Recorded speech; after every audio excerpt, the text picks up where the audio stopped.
আপোনালোকে গুণগুণ চেতিয়াৰ ভিডিঅ' বজাই দিলে কঠিয়া লৈ পেলাই হিদিনাখনটো বেলেগ চিফ মিনিষ্টাৰ হলে ফোন কৰিলে বন্ধ কৰ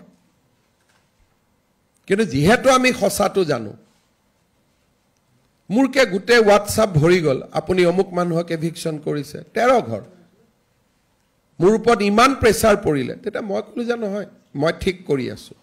13 ঘৰ মানুহে মাটি পাব বাকি মানুহৰ লগত আপোনালোকৰ কথা নাই বুলে নাই সো জিতু হ্যাৰাসমেন্ট চলে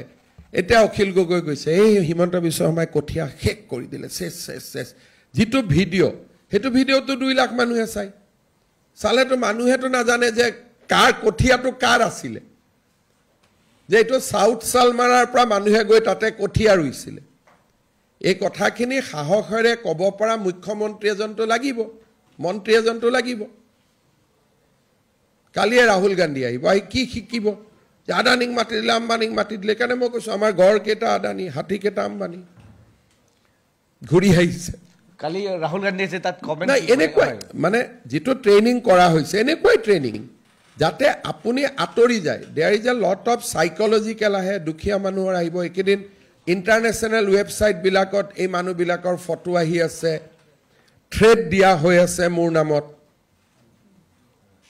গুটে আপোনালোকে ইন্টাৰনেশনাল ওয়েবসাইট বিলাক পাৰ্টিকুলাৰ কিছুমান দেশৰ ওয়েবসাইট বিলাকত সেই থ্ৰেডটোক থিয় হৈ থাকিবৰ কাৰণে বেলেগ ধৰণৰ আপোনাক উইল পাৱাৰ লাগিব একাৰণে ইয়াত ডিপাৰ্টমেন্টৰ কথা নাই ইয়াত আপোনাক ষ্ট্ৰং গভৰ্নমেন্ট লাগিব আপোনাক কোনখন আপুনি কক অসমৰ জাতীয়তাবাদী নেতাবিলাকেও ইয়াক ক্ৰিটিসাইজ কৰি আছে কালি পৰখে মই লুৰিনজ্যোতি গগৈ ষ্টেটমেন্ট দেখি আছো এইবিলাক কি আমি অসমৰ কাৰণে কৰা নাই নেকি